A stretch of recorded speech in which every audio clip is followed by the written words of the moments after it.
Olá, estamos começando mais um Momento Saúde pela TV SB Notícias, programa que leva até você muitas informações relacionadas à saúde, né? Antes de começar, eu gostaria de convidar você que está nos assistindo a se inscrever no nosso canal e tocar o sininho para receber novas notificações. Peço também às pessoas que estão nos assistindo ao vivo, né, hoje, que compartilhe esse vídeo com o máximo de pessoas possível para a gente mostrar. Então, o Dr. Edson, que a gente está entrevistando, as orientações sobre o câncer de próstata, né, sobre o Novembro Azul que nós vamos estar falando. E estamos recebendo aqui o Dr. Edson, né, Edson Soares, ele é médico urologista, professor da Faculdade de Medicina São Leopoldo Mandique, coordenador de Serviço de Cirurgia Geral e da Unidade de Ensino no Hospital Santa Bárbara, da Faculdade São Leopoldo Mandique. Doutor, seja bem-vindo ao Momento Saúde. Obrigado. Doutor, esse mês, o mês alusivo, Novembro Azul, a gente vai falar sobre o câncer de próstata, né? Pelo que eu estava olhando, a cada cada minuto, 38 pacientes está fazendo diagnóstico de câncer de próstata. Então é um número muito grande, né? E antes de começar a entrar no tema, eu gostaria que o senhor explicasse o médico urologista e o médico nefrologista. Qual a diferença? Que existe uma dúvida das pessoas. Sim. Que fala que a renal é o urologista e às vezes não é. Então, essa confusão é muito comum, né? Porque, na verdade, o urologista é aquele médico que tem a formação cirúrgica, né? Então, a gente tem que ter uma formação de cirurgião geral e depois a especialidade da urologia. Então, o que você cuida são as patologias, as doenças que têm necessidade de alguma intervenção cirúrgica. Então, por exemplo, você tem pedra nos rins, precisa operar, é o urologista que mexe com isso, entendeu? Você tem pacientes com incontinência urinária, precisa corrigir isso, é o urologista que mexe. O nefrologista, ele lida mais com as questões clínicas, né? Geralmente, no dia a dia, são aqueles pacientes que têm algum tipo de insuficiência renal, né? Insuficiência renal aguda, insuficiência renal crônica, relacionadas à hipertensão, à diabetes. Então, se a gente fosse fazer um paralelo, seria dividir isso. Um cuida mais no aspecto cirúrgico, o outro mais no aspecto clínico, né? E para entrar já no assunto, né, que é o assunto do mês, que é a questão do câncer de próstata, e quem cuida basicamente do câncer de próstata é o urologista, né? Evidentemente que junto com outros profissionais como o oncologista, o cirurgião oncológico, né? Então está nesse campo aí. E esse mês, né, existe uma campanha nacional, né? Todo o Ministério da Saúde acaba dirigindo isso, né? Todo mês tem uma cor e uma campanha, né? A gente acabou de sair do Outubro Rosa e a gente está entrando agora no Novembro Azul, em que a gente prioriza as questões relacionadas à saúde do homem e aí destacando a questão do câncer de próstata. Doutor, começando a falar do câncer de próstata, nada melhor do que a gente saber primeiro e estar explicando para as pessoas o que é a próstata. Isso. A próstata é uma glândula, Carlinhos, mais ou menos desse tamanho aqui, né? A gente fala assim, é do tamanho de uma noz, né? Mas, por exemplo, tem gente que nunca viu noz. Quando era criança não tinha visto. Mas é uma glândula mais ou menos desse tamanho, que fica mais ou menos no meio do caminho, entre a bexiga e o canal da uretra. A gente tem um ossinho aqui que chama pubis, né? Que a gente sente nessa região. Ela fica mais ou menos atrás dessa região. E um detalhe importante, a gente não consegue perceber a próstata palpando o abdômen, né? Colocando a mão aqui no abdômen, justamente porque ela está profundamente localizada na pelve. Mas, através do canal anal, né, do canal das fezes, quando a gente faz o toque, a gente consegue sentir, né, o relevo prostático. Não quer dizer que a próstata está dentro do canal anal, que é uma outra confusão que as pessoas fazem. Muitas vezes o pessoal vai no proctologista achando que hemorroida é doença na próstata e não tem nada a ver. A próstata é um órgão que ela está ligada ao aparelho urinário e ao aparelho reprodutor masculino. Ela é responsável pela produção, por exemplo, em parte do líquido seminal, aquele líquido que sai quando o homem ejacula, e ela ajuda também, por exemplo, na continência urinária. Ela ajuda naquele músculo que contém a urina quando você está com a bexiga cheia. Doutor, quais são os fatores de risco para o câncer de próstata, né? Então, o principal fator de risco conhecido é o fator genético. Então, por exemplo, se a pessoa tem um pai, tem um irmão, um avô, um primo, um parente de primeira ordem ou de segunda ordem com câncer de próstata, a chance dessa pessoa desenvolver câncer de próstata é muito maior, né?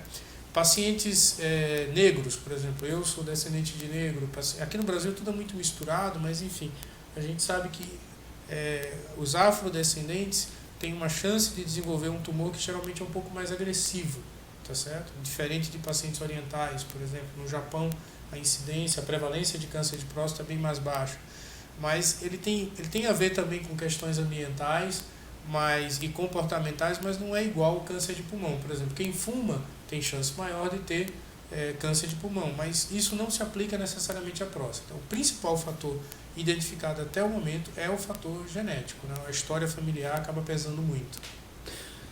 Em relação ao sintoma, o câncer de próstata, quando ele está precoce, ele não tem sintoma. E esse é o principal problema. Como você falou, né, a cada minuto você tem 38, quase 40 pessoas fazendo diagnóstico de câncer de próstata.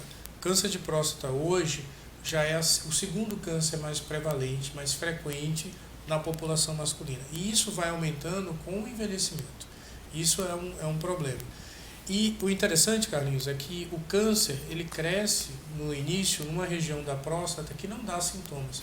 Ele não dói, não coça, não causa nenhum sintoma para a pessoa urinar, não altera o hábito intestinal. Então, durante boa parte do desenvolvimento dessa doença, a pessoa não sente absolutamente nada. Daí porque você precisa fazer uma campanha para conscientizar as pessoas, para educar as pessoas, no sentido de periodicamente, mesmo sem sintomas, procurarem um urologista, procurarem um médico para fazerem uma avaliação se tem ou não essa condição. Entre as mulheres é corriqueiro, né? Você fazer exame de Papa Nicolau para prevenção do câncer de colo do útero, fazer diagnóstico precoce de câncer de mama, mas entre os homens isso é relativamente novo, né? Até porque os recursos para fazer o diagnóstico do câncer de próstata, eles começaram a ser melhor desenvolvidos do final do começo da década de 80 para cá. Mas infelizmente ainda existe o preconceito, né, dos homens, né? Sim, bastante. A prevenção do Outubro Rosa, ele é divulgado tanto quanto o Novembro Azul. Sim. Só que as mulheres se cuidam mais. O homem ele chega num ponto que quando ele está com a doença que ele vai procurar. Acaba sendo tarde tudo isso, né? Na verdade, hoje existe uma mudança um pouco nesse comportamento. Eu diria para você que, por exemplo, em grandes centros urbanos, em áreas metropolitanas como a gente está aqui, por exemplo, né, na região metropolitana de Campinas, a busca pela prevenção do câncer de próstata de maneira espontânea pela população masculina, ela já é um dado relevante, ela começa a acontecer de maneira mais importante. Aquela história de eu prefiro morrer do que fazer o exame do toque, ela tem diminuído gradativamente. Isso se deve muito às redes sociais, aos veículos de comunicação. Isso ajuda bastante. Existe muito preconceito? Existe. Eu diria para você, me arriscaria a falar, que existe muito mais medo dos tratamentos relacionados depois que você faz o câncer de próstata do que do exame de prevenção. Porque aqui e acolá alguém faz um PSA, faz um ultrassom, se arrisca, vai ali e faz um toque, entendeu? Mas as pessoas têm um grande medo de ter esse estigma, né, de ter um câncer de próstata, porque o tratamento do câncer de próstata, durante muito tempo, ele veio carregado com questões relacionadas à impotência, à incontinência urinária, né? Então, eu diria para você que a gente está numa fase meio que de transição, né? O preconceito existe, o medo de procurar o médico ainda existe, mas ele tem diminuído. E o que tem aumentado é uma certa apreensão em relação ao diagnóstico e à forma como é feito o tratamento. É importante, o senhor está falando, quanto tempo dura um exame de toque? Essa é uma pergunta muito legal, porque assim, tem estudos que mostram que um toque, em média, dura 7, 8 segundos. É muito rápido. Não dói porque ele é feito com lubrificante, se feito de maneira adequada. E aí o pessoal fala, mas não dá para substituir por um exame de ultrassom? Veja, o toque é feito com o dedo porque na ponta do dedo a gente tem tato, né? Então, assim, a consistência da próstata, se ela está endurecida, amolecida, a presença de nódulos endurecidos, se ela é dolorosa ou não, a gente só consegue perceber no toque. O ultrassom às vezes não vai te dar essa informação, entendeu? Fora que existe uma outra coisa. Quando a gente faz o toque, a gente está examinando o canal anal. Doenças como hemorroida, fissura anal, fístulas. A avaliação, inclusive, do tônus da musculatura, que em alguns pacientes, por problemas neurológicos, pode estar mais frouxo, mais mole, né? Isso pode acontecer. Então, o exame do toque também é a oportunidade de você fazer o diagnóstico de outras patologias, de outras doenças. Existe uma doença que é muito grave, que está prevalente no nosso meio também, que é o câncer coloretal, né? São os tumores do intestino que crescem ali, já saindo do canal anal. E isso você consegue fazer a avaliação e às vezes o diagnóstico com um exame de toque. HPV, por exemplo, né, que é o papilomavírus humanos, às vezes causa lesões na região perianal, que na oportunidade de um exame de toque você pode fazer o diagnóstico também. Então, o toque, ele pertence ao exame físico geral, que qualquer homem deveria fazer a partir de uma determinada idade, né? Inclusive, eu advogo, eu defendo que esse exame não é exclusivo do urologista, nem é exclusivo do proctologista. O clínico geral, por exemplo, numa avaliação de um homem acima dos 50 anos, deveria fazer o toque. É evidente que ele não tem a mesma experiência que a gente tem em relação a fazer o toque, mas, ora, a diferença entre duro e mole, qualquer um sabe. Qualquer um vai saber. Então, se o clínico geral faz um toque, ele sente a próstata, percebe que ela está endurecida, que nem uma madeira, ele vai dizer, poxa, esse caso está diferente, esse paciente precisa ser priorizado.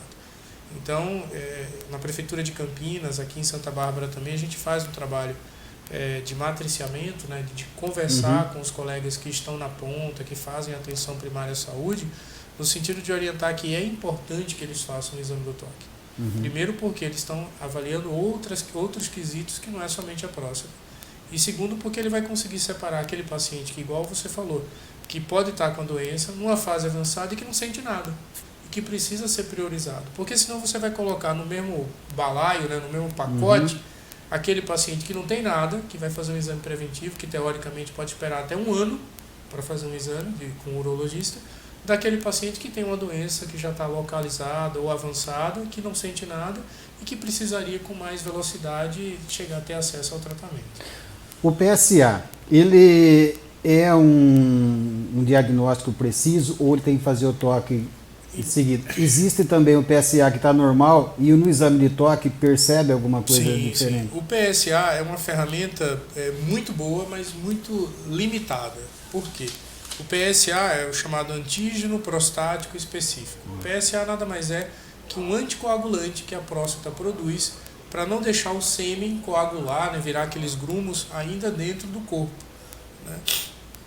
E a gente consegue dosar, né, a presença dessa substância através de alguns testes que você faz no sangue. O PSA ele tem uma relação com a glândula próstata, não necessariamente com um tumor. O que quer dizer isso? Se o indivíduo, por exemplo, tiver uma relação sexual hoje e amanhã ele for dosar o PSA, esse PSA vai vir alto. Se o indivíduo passar uma sonda, porque precisou passar uma sonda porque teve uma retenção urinária, por exemplo, né? O PSA pode subir até 10 vezes o valor normal. Então, o PSA é um marcador que ele varia de acordo com algumas condições que afetam a próstata. Uma infecção na próstata, uma prostatite, pode elevar também o PSA várias vezes. Então, ele tem essa limitação. Então, tudo que afeta a próstata, incluindo o câncer, pode alterar o PSA. Por isso que a gente tem que fazer uma relação de vários fatores. Sintomas, o exame do toque, eventualmente exames de imagem, né?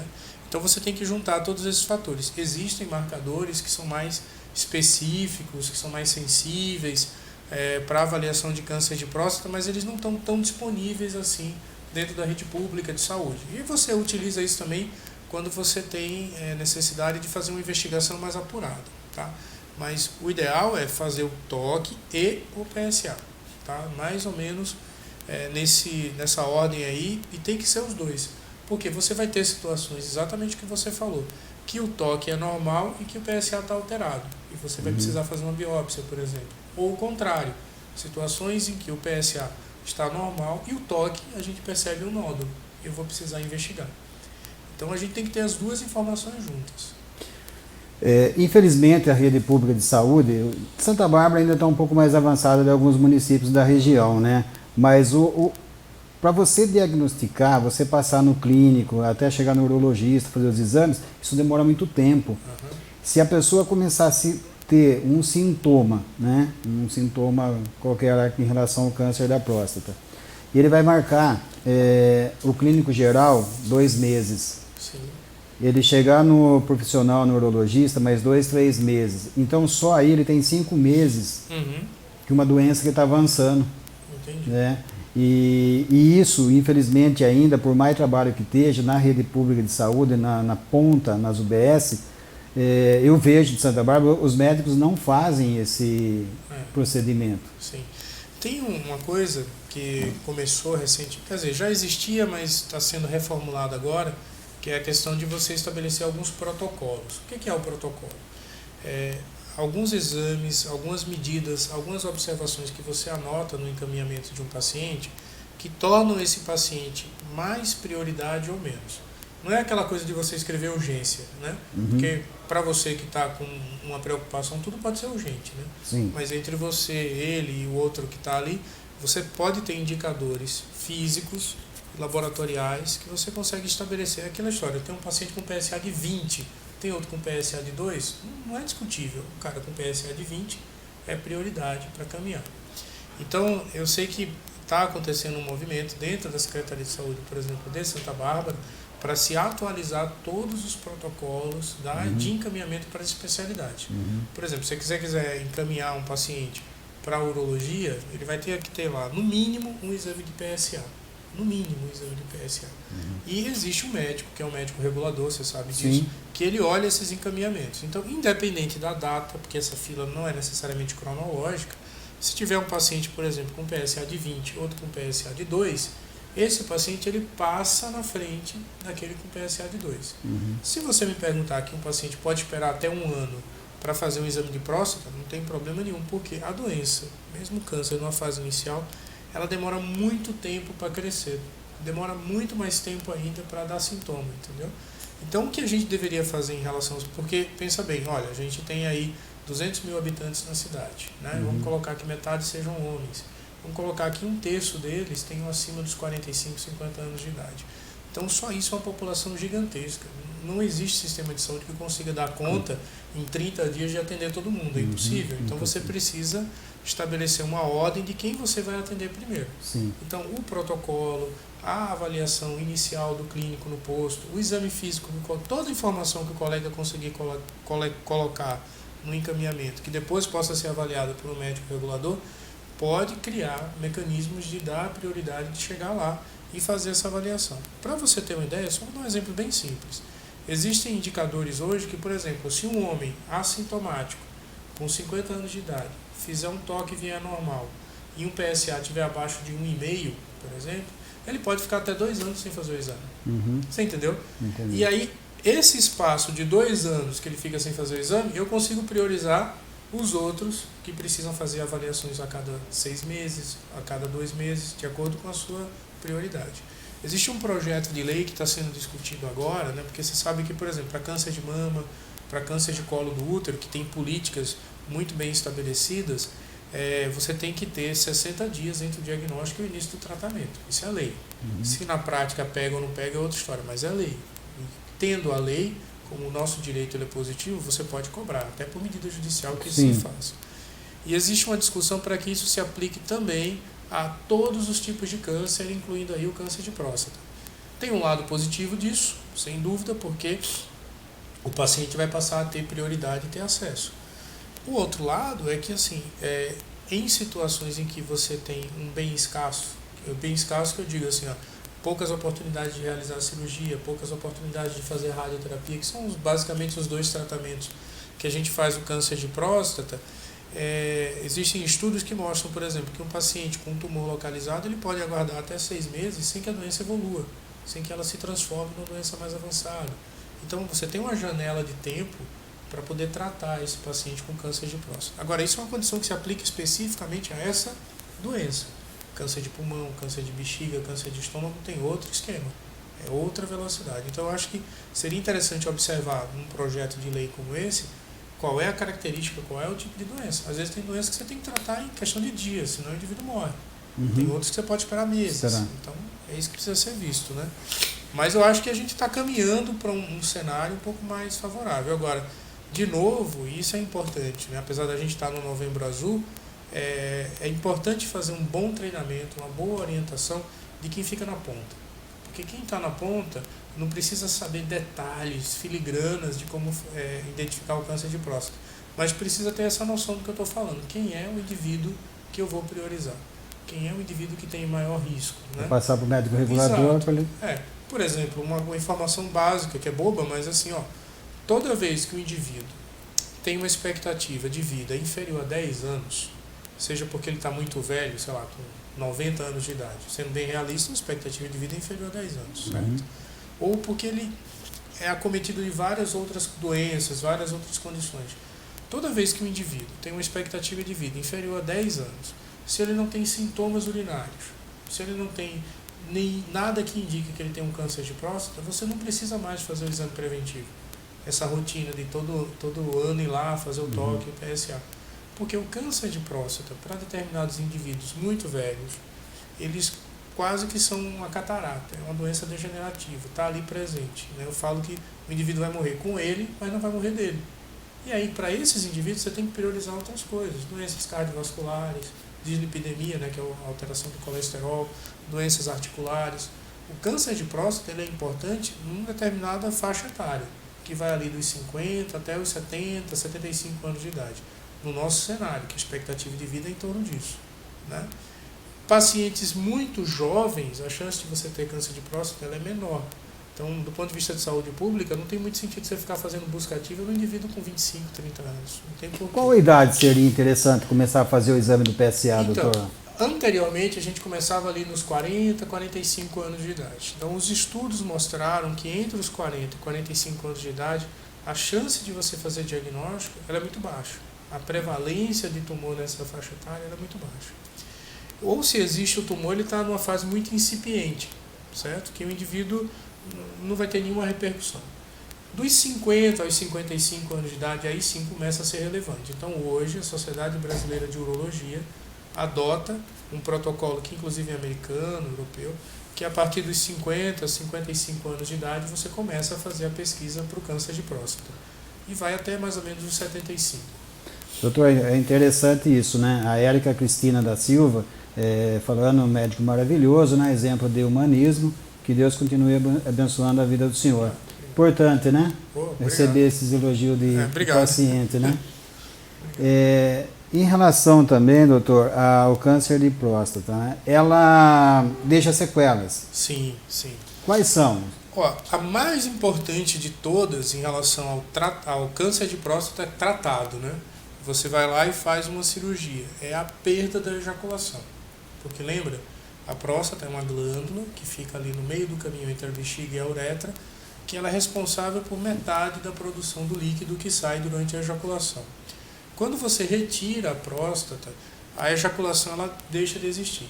O prazer, a sensação, ela está presente, mas a ejaculação ela não vai ter mais. Então isso é uma coisa que a gente orienta todo paciente que vai operar, que olha, a ejaculação não vai ter mais.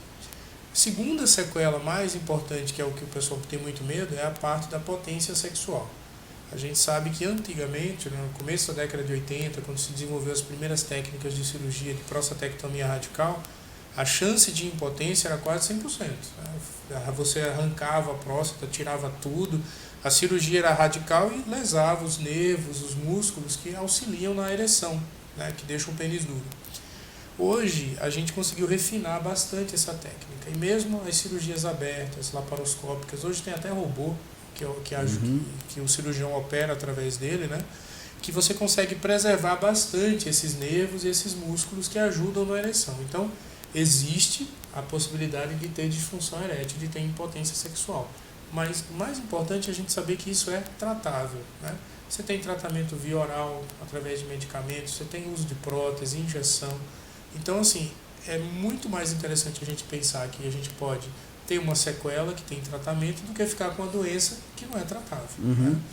E a terceira e importante sequela que às vezes você tem de uma cirurgia para a próstata é a incontinência urinária. Lembra, a próstata ela tem uma segunda função, que é ajudar você a conter a urina quando a bexiga está cheia. Então, imagine que eu retirei esse órgão. A vida sem um órgão é diferente da vida com um órgão. Alguma deficiência você vai ter. Se você perder um pé, por melhor que seja a sua prótese, você vai mancar. Então, O que acontece? Em algumas situações, dependendo do quão radical é a cirurgia, os homens podem ficar com uma certa perda urinária. E aí também é importante dizer outra mensagem, que a incontinência urinária também tem tratamento. Você pode fazer fisioterapia, usar medicação, existem cirurgias para corrigir a incontinência urinária após a prostatectomia radical, né? A outra modalidade de tratamento que é bastante presente, que é a radioterapia, ela traz, além dessas sequelas que podem acontecer, que eu já expliquei, alguns riscos que estão relacionados propriamente ao efeito da radiação, né? A radiação produz, de certa forma, uma queimadura que pode atingir a bexiga, pode atingir o reto, o canal das fezes, e isso pode eventualmente causar sangramento. Sabe aquele sintoma de cistite, né, que o pessoal fala popularmente, uma sensação de como se tivesse com infecção urinária, e na verdade não é, é um efeito irritativo que a radiação pode produzir. E a mesma coisa no canal anal. Só que também isso melhorou muito com as técnicas novas de você reduzir a carga de radiação, a intensidade de radiação, a forma de você distribuir a radiação ao longo dos dias, porque a radioterapia você não faz um dia só, né? Você vai fazendo várias sessões, 30, 40 sessões, até obter um conjunto ali que permite você dizer que o câncer está tratado. Mas a mensagem mais importante, Carlos, é o seguinte, que existem várias formas de tratamento. Esses tratamentos eventualmente têm suas sequelas, mas hoje a gente tem, mesmo dentro da rede pública, vários recursos para tratar essa sequela. Então não vale a pena abrir mão do tratamento com medo do que eventualmente pode vir de sequela, porque hoje a gente tem várias formas de tratar isso daí. Doutor, em relação à ejaculação, né? Existe uma média que você tem que ter, isso te ajuda na relação da conservação, vamos dizer assim, da próstata, para ela estar ativa, ou não tem relação? Tem sim. Existem vários estudos, várias pesquisas que elas são feitas no sentido assim, bom, já que o fator genético, que é o principal fator de risco em relação ao câncer de próstata, a gente não pode mudar, ainda hoje não existe uma vacina ou alguma forma que mude, né, o meu DNA, essa tendência eu carrego comigo a vida inteira. E para você ter ideia que entre eu e você, se eu não souber de nada de você, se eu não souber de nada de mim, a chance da gente desenvolver câncer de próstata ao longo da nossa vida é perto de 13%. Isso é muito alto, né? Se a gente tiver um parente com câncer de próstata, essa chance ela vai aumentando, né? Mas existem alguns comportamentos que a gente percebe que diminuem a chance de você desenvolver o câncer de próstata ao longo da vida. Diminuir a chance, não quer dizer que não vai zerar, né? Então, tem estudos que apontam, por exemplo, quem tem mais do que 2 ejaculações por semana, né, ao longo da vida, tem uma chance menor de ter câncer de próstata. É meio que a lei do uso e desuso, né? Então, assim, não interessa se é masturbação, se é relação sexual, seja lá como for, mas ter mais do que 2 ejaculações por semana é um fator de proteção para o câncer de próstata, tá? Uma dieta saudável, né, ou seja, uma dieta com baixo teor de gordura, baixo teor de sal, atividade física, tudo isso isoladamente não tem significado, mas no conjunto propicia uma vida saudável que diminui também a chance de você desenvolver câncer de próstata, né? Tem perguntas que vêm no sentido de dizer assim, mas o suco de tomate, o extrato de tomate, já foi provado que o impacto disso é muito pouco significativo, né? Alguns estudos dizem que sim, outros que não, mas de uma maneira geral, se a gente fosse apontar, seria isso. Tem uma vida saudável, de uma maneira geral, né? Que inclusive você tem benefícios para outras questões, porque benefício cardiovascular, prevenção de... Por exemplo, se você não fuma, não tem impacto no câncer de próstata, quem fuma e quem não fuma, mas tem impacto no tumor de bexiga, tem impacto no tumor de laringe, de pulmão. Então, de uma maneira geral, procurar ter uma vida saudável, eu acho que é um bom caminho. E a atividade sexual, né, o sexo, ele acaba entrando como quesito importante, porque quem tem atividade sexual está bem com a vida, né, tá amando, enfim. Isso já ajuda, né, no tratamento. Ajuda bastante, né? Então, até quando a gente vai fazer palestras com a população que a gente fala, né, eu até brinco, né? Chega em casa hoje e fala para a patroa que você vai começar a fazer a prevenção de câncer de próstata. Então, é outra coisa. Isso muda, isso é importante, né? Uma prevenção é barato, né? Fácil, exatamente. Né? Todo mundo Só tem acesso. Que tem que tomar os cuidados, né, doutor? Exatamente. Que aí também não pode pegar não DST. Né? Sim, você tem que fazer, mas fazer com segurança, né? E isso é uma coisa que também a gente já sabe, né? Por exemplo, quem teve diversas doenças relacionadas ao sexo, a DST, aumenta a chance de ter tumor no trato genital. Né? Então, por exemplo, quem tem muito HPV tem chance de ter câncer de pênis. Né? Então, assim, as doenças relacionadas ao sexo, elas acabam trazendo outros efeitos também para a vida da pessoa. Né? Fugindo um pouco do câncer de próstata, assim, já foi o câncer do pênis, né? Isso. Até tem mais relacionado ao câncer do homem. Quais são os mais comuns? O câncer do pênis, o que vem a ser? O que causa também? É sobre essas doenças do DST? É mau cuidado ou excesso dessas doenças que veja só, o câncer, se eu fosse falar de uma maneira bem simples, né? Câncer de pênis é uma doença de população pobre, tá certo? Com pouco acesso a meios de higiene, baixo nível socioeconômico. Por quê? Pensa bem, nesse país, no Brasil, né, você tem lugares como, por exemplo, na Bahia, no norte do país, que tem serviços que amputam 2, 3 pênis toda semana. Né? Aqui na nossa região, sudeste, tudo, para o Hospital Mário Gatti, para a Unicamp, juntar 10 casos na semana, no mês, no ano, aliás, 20 casos no ano, é difícil. Por quê? Tem a ver com a questão socioeconômica. Por quê? Quem tem baixo nível socioeconômico, ganha pouco, às vezes tem pouca informação, às vezes não tem bons hábitos de higiene. Né? E existe uma pele ali que recobre o pênis, que é o prepúcio, né? Que vai juntando uma sujeirinha ali e que isso propicia um processo inflamatório crônico e daí o desenvolvimento de câncer. Em outras situações, esse tumor do pênis ele pode estar relacionado ao HPV, o papiloma vírus humano, que produz aquelas verrugas, né? A mesma condição que está relacionada no colo do útero da mulher ao desenvolvimento do câncer de colo do útero. E também tem a ver com a questão socioeconômica, porque se você vê uma verruguinha no seu pênis hoje, você vai ficar preocupado, você vai procurar um posto de saúde. Mesmo que você demore 30, 40 dias até chegar no urologista, você vai tratar uma lesão pequena, que não é câncer, mas é uma verruga que você trata. Se você, no entanto, tiver no Jalapão, né, no meio oeste desse país, com a verruga no pênis, tendo que trabalhar produzindo carvão, sei lá, essa coisa toda, você só vai olhar para aquilo ali quando virar uma laranja. E aí já é câncer de pênis, entendeu? Então, tem a ver muito com isso, com a questão do acesso de uma determinada população aos meios de saúde, com informação, com a possibilidade de ter higiene, né?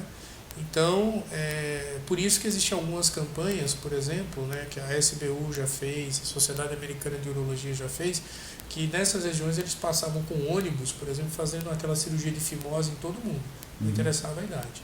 Porque só o fato de você tirar aquela pele já aumenta a chance de você ter uma melhor higiene ali no pênis, e com melhor higiene diminui a chance do câncer de pênis. Mas eu te diria isso, que o câncer de pênis ele é importante como uma doença de saúde pública em determinadas regiões e em determinadas situações. Aqui no nosso meio, por exemplo, se você for colocar na balança, o câncer de bexiga, na minha área, né, na área de urologia, depois do câncer de próstata e o câncer de rim, são mais importantes do que o câncer de pênis. Né? Porque o câncer de pênis, ele é uma doença mutilante. Você vai lá e corta o pênis, tem um efeito terrível na vida do indivíduo, mas ele não morre disso. Um câncer de rim, a chance de você morrer existe, é alta. Um câncer de bexiga que se espalha, também. Então, o que a gente tem que pesar é isso. Às vezes, a gente usa um termo na medicina chamado letalidade. Né? Então, tem doença que ela te machuca, que ela causa sequelas, mas que ela não te mata. E tem doença que te mata. Então, doutor, o câncer de próstata em avançado, ele percorre qual caminho? Ele vai para que órgãos? Sim. Existe uma predileção, vamos dizer assim, do tumor de próstata ir para o esqueleto, ir para osso, tá? Principalmente esse esqueleto que a gente chama axial, né? Ossos da bacia, colo do fêmur, né? Coluna vertebral, costelas, calota craniana. Porque a drenagem, né, da próstata, a drenagem sanguínea da próstata, ela acaba se misturando com a irrigação desses órgãos aí. Então, tanto é que o câncer de próstata, ele numa fase bem avançada, ele se comporta muito parecido com a osteoporose em mulheres idosas, né? O indivíduo vai ter fraturas espontâneas. O cara está sentado, virou aqui, tem uma fratura na coluna cervical. E quando ele tem essa fratura não consolida mais, porque o tumor, né, que sai da próstata, ele invade o esqueleto, né, e causa ali como se fosse uma porosidade, ele deixa o osso fraco, ele vai comendo, como se fosse um cupim comendo uma madeira podre. Então, esse é a forma que o câncer de próstata, em boa parte das vezes, causa a morte, é por conta disso. O indivíduo tem uma fratura, fica camado, tem uma pneumonia, né, fora a dor, né, porque quando você tem essa invasão para o osso, a dor é muito intensa, né, a dor óssea é muito intensa e às vezes de difícil controle. Doutor, antes de finalizar, eu queria passar uma dica, né, para as pessoas que estão nos assistindo em relação a pronto-socorro. O que acontece? Muitas mães vão no pronto-socorro e ela vai ser medicada ou ela vai passar por uma consulta e ela leva a criança dentro desses lugares. E você acompanha o dia a dia de PS, unidade básica, a mãe está sentada enquanto aguarda o médico e a criança está brincando, né, no chão. E as pessoas não têm a noção de tudo que é vírus, bactéria que tem nesse local. Sim. E às vezes a gente até tenta orientar mães, tem algumas que fica brava, fica chateada que está chamando a atenção da criança. Mas uma orientação que eu dou é não leve criança para o PS se ela tem saúde, porque lá ela vai acabar ficando doente, né? Sim. E eu falei, a gente vai procurar no momento de saúde sempre estar passando uma informação. Se um ou outro vai entendendo o que a gente quer, a gente vai ajudando na prevenção. Porque uma criança saudável no chão de um pronto-socorro, que ali a gente vê de tudo, né? Sim. Então a gente vai começando a dar nossas dicas, né, no momento de saúde, as mães aí de plantão aí que prestem atenção nessa situação, porque dela saudável, dentro de um PS, acompanhando o pai ou a mãe, ela pode vir para casa doente, né? A gente tem... essa sua mensagem ela é importante porque tem duas coisas que a gente tem que observar, né? Que assim, eu vou falar isso com muito cuidado para as pessoas não se ofenderem, mas é assim, sei se você tem cachorro, mas eu tenho, né? Uhum. Então, quando a gente tem cachorro, que a gente recebe o cachorro em casa, o veterinário ele orienta assim, olha, até tal idade você não vai passear com o seu cachorro, porque ele não tem defesa contra as coisas que estão lá na rua, então você vai ter que dar vacina, esperar a vacina virar, para você poder passear com o seu cachorro, socializar o seu cachorro, senão ele pega uma doença lá com outro cachorro da rua e morre. Uhum. A gente precisa começar a desenvolver esse tipo de pensamento, porque pensa bem, quando a gente nasce pequenininho lá, bebezinho, a gente não tem as mesmas defesas que a gente tem agora na nossa idade, certo? Porque a gente já teve gripe, a gente já teve catapora, né? A gente já viveu aí um certo tempo na vida que fez com que a gente desenvolvesse imunidade. Então, quando você pega uma criança que ainda não completou todo o seu esquema vacinal, que ainda está pequena e frágil, e leva ela, não precisa ser um ambiente de pronto-socorro, pode ser qualquer ambiente que tem muita gente. Você sai desfilando com a criança num determinado lugar desse, você está suscetível a fazer com que essa criança adquira as infecções. Quem tem criança pequena em creche sabe disso. Você fica ali durante o período da licença maternidade, né? A criança fica só em casa com a mãe e com a avó, é de um jeito. Botou na creche, começa a ter gripe, conjuntivite, né? Pega sarna, sei lá. Então, essa dica sua, eu acho que ela é importante nesse sentido. Não só pronto-socorro, qualquer ambiente que tem muita gente, muito adulto, muita circulação de pessoas, né? O lugar onde a gente mais pega doença, a gente fala em pronto-socorro, mas é no ônibus, né? Porque assim, tem um monte de gente tossindo, o outro está gripado, um pega na mão ali, enfim. Então é preciso ter cuidado. A outra coisa, evidentemente, a gente tem essa noção, eu sei que você tem também, que às vezes é por falta, pura e simples falta de opção, né? Assim, às vezes você, sei lá, tá doente, não tem babá, não tem vizinho, não tem, vai lá e leva, beleza, uma situação dessa é diferente, mas eu acho que o que você aponta é importante assim, você tendo a opção de deixar a sua criança em casa, com uma pessoa que você confie, ou com um parente, ao invés de estar levando para o pronto-socorro, pronto-socorro não é lugar de passeio. Pronto-socorro é para você ir lá, resolver o seu problema e ir embora sem internado, né? Senão você acaba indo com um problema e voltando com dois. Exatamente. Doutor Edson, eu quero agradecer ao senhor pelas informações, né? A prevenção está aí, quem só não se cuida quem não quer, né? Está tudo em mãos. Mais uma vez eu agradeço a todo mundo que está nos assistindo e cuida da saúde. Doutor? Eu queria até aproveitar esse espaço, né, para pedir às pessoas que assim, aproveitem esse mês, porque eu acredito que em redes sociais, a própria Secretaria de Saúde, acredito que no final do mês deva estar promovendo um evento com foco nisso, então aproveitem para se informar. E também não se angustiem, né? Porque tem gente que quer fazer o exame da próstata somente em novembro, né? Você tem dezembro, janeiro, fevereiro, março, abril, tem um ano inteiro aí para fazer, e o importante é ter isso em mente e buscar o cuidado com a sua saúde. Mas obrigado, viu, pela oportunidade novamente. Obrigado, doutor. Ficamos por aqui e até a próxima semana com mais um programa Momento Saúde pela TV SB Notícias.